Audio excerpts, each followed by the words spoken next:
आज हम पाठ 8 सबसे बड़ी चीज़ क्या होती है इसके बारे में इस पाठ में आज पढ़ेंगे। बादशाह अकबर ने 9 श्रेष्ठ दरबारियों को चुनकर अपना विशेष सलाहकार बनाया था। सलाहकार यानी कि जब उसे किसी भी विषय पर चर्चा करनी होती तो वह उनसे सलाह लेता था कि कौन सी सलाह अच्छी होगी, मुझे इस विषय में क्या करना चाहिए, क्या नहीं करना चाहिए।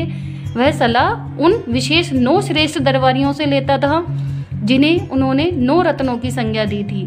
वे 9 लोग बादशाह अकबर के क्या जाने जाते थे, 9 रत्न। अब उनके नाम देखिए क्या है। अब्दुल फजल, अब्दुल रहीम खान खाना, बीरबल, मुल्ला दो प्याजा, शेख अबू अल फजल, फैज, राजा मान सिंह, राजा टोडरमल, फ़कीर अयाजुद्दीन और तानसेन।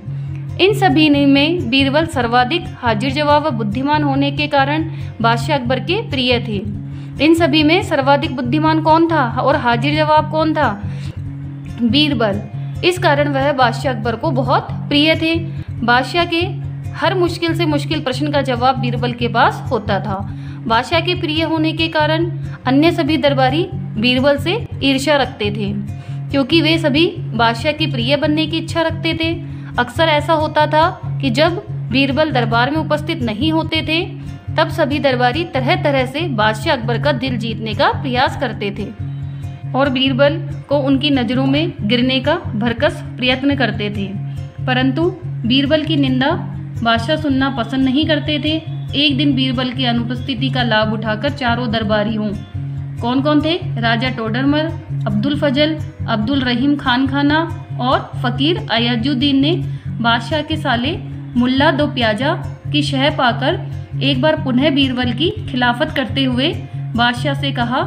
क्या किया उन्होंने? एक बार बीरबल अनुपस्थित थे दरबार में तो उन चारों दरबारियों ने मिलकर बादशाह के जो साले थे मुल्ला दो प्याजा, उन्हें बीरबल के खिलाफ बादशाह को भड़काने के लिए कहा। क्या कहा बादशाह से? जहाँपना आप बीरबल को आवश्यकता से अधिक मान देते हैं, हम लोगों से ज़्यादा उन्हें चाहते हैं, आपने उन्हें सिर पर चढ़ा रखा है, परंतु यदि आप हमें अवसर दें तो हम उनसे अधिक अच्छा कार्य करके दिखा सकते हैं। बादशाह अकबर उन चारों की बात सुनकर मन ही मन मुस्कुराए और बोले, मुझे आप लोगों की बात मंजूर है। देखो आज बीरबल तो यहाँ है नहीं, मुझे अपने एक सवाल का जवाब चाहिए। क्या आप में से कोई मेरे सवाल का सही जवाब दे सकता है? बादशाह की बात सुनकर पहले तो वह चारों घबराए, परंतु अपने को श्रेष्ठ साबित करने का मौका वे खोना नहीं चाहते थे। अतः उनमें से एक ने आगे बढ़कर पूछा, प्रश्न क्या है बादशाह सलामत? बादशाह बोले, संसार में सबसे बड़ी चीज़ क्या है? यदि 1 सप्ताह में मेरे प्रश्न का सही जवाब न मिला तो मैं तुम चारों को फांसी पर चढ़वा दूंगा। क्या कहा बादशाह अकबर ने कि आप लोगों को मेरे एक सवाल का जवाब देना है कि इस संसार में सबसे बड़ी चीज़ क्या है। आप ये सोचते हैं कि आप बीरबल से ज़्यादा अच्छे हैं, चतुर हैं, बुद्धिमान हैं, तो मेरे इस प्रश्न का जवाब दीजिए, नहीं तो मैं आपको फांसी पर चढ़वा दूंगा। चारों दरबारी बादशाह की बात सुनकर मन ही मन घबराते हुए दरबार से चले गए और बाहर आकर सोचने लगे, आखिर सबसे बड़ी चीज़ इस संसार में क्या हो सकती है।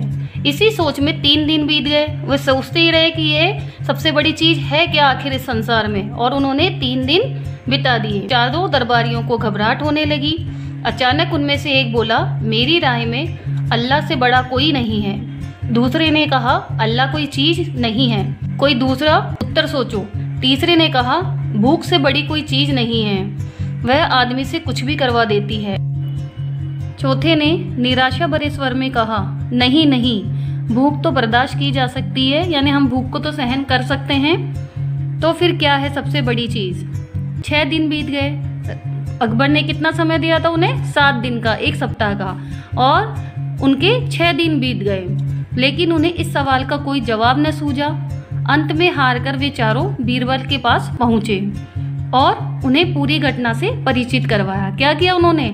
अंत में उन्होंने हार मान ली और वे लोग बीरबल के पास गए और उनको पूरी घटना सुनाई।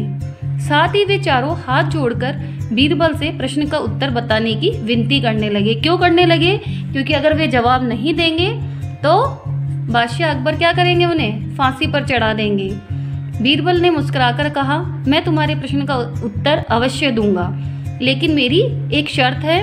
हमें आपकी 1000 शर्तें मंजूर है। उन्होंने, उन चारों ने बिना सुने ही क्या कहा, हमें आपकी 1000 शर्तें मंजूर हैं। चारों ने एक स्वर में कहा, बस आप हमें इस प्रश्न का उत्तर बताकर हमारी जान बचा लीजिए। बताइए आपकी क्या शर्त है। हम में से तो अब बीरबल ने कहा, तुम में से 2 अपने कंधों पर मेरी चारपाई रखकर दरबार तक लेकर चलोगे। एक मेरा हुक्का पकड़ेगा, एक को मेरे जूते हाथ में पकड़कर दरबार तक चलना होगा।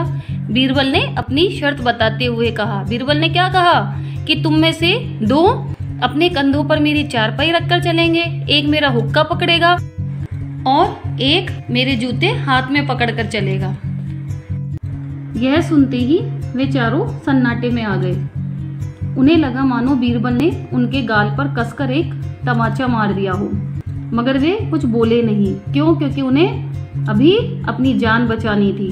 अगर उन्हें मौत का खौफ ना होता, अगर उन्हें मौत का डर ना होता, तो वे बीरबल को मुंह तोड़ जवाब देते।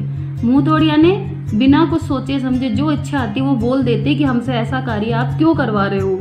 मगर इस समय वे मजबूर थे, अतः तुरंत राजी हो गए। क्यों मजबूर थे? क्योंकि अगर वे अकबर के सवाल का जवाब नहीं देते तो अकबर क्या करता, उन्हें फांसी पर चढ़ा देता।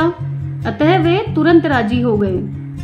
2 ने बीरबल की चारपाई अपने कंधों पर उठाई, तीसरे ने हुक्का पकड़ा और चौथे ने जूते उठाए और बादशाह अकबर के दरबार की ओर चल दिए। मार्ग में सभी लोग आश्चर्य से इस मंजर को देख रहे थे। इस दृश्य को सभी लोग आश्चर्यचकित होकर देख रहे थे। दरबार में बादशाह ने भी इस मंजर को देखा और अन्य दरबारियों ने भी, परंतु किसी को कुछ भी समझ में नहीं आ सका। दरबार में बादशाह अकबर के सामने उपस्थित होकर बीरबल ने कहा, महाराज, दुनिया में सबसे बड़ी चीज है गरज। आज अपनी गरज से ये चारों मेरे कहने के अनुसार मेरी चारपाई पर बिठाकर मुझे यहाँ तक लाए हैं। साथ ही मेरे जूते व हुक्का भी अपने हाथों में लेकर आए, अन्यथा यह कार्य ये लोग कदापि नहीं कर सकते थे। क्या बताया अकबर को बीरबल ने? यह बताया कि महाराज, इस संसार में सबसे बड़ी चीज है गरज।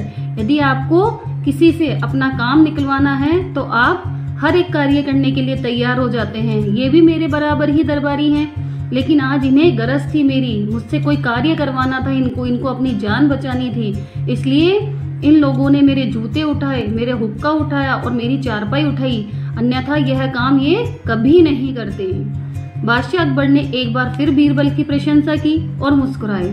चारों दरबारी सिर झुकाकर एक तरफ खड़े होकर अपनी गलती पर पछता रहे थे। किस गलती पर?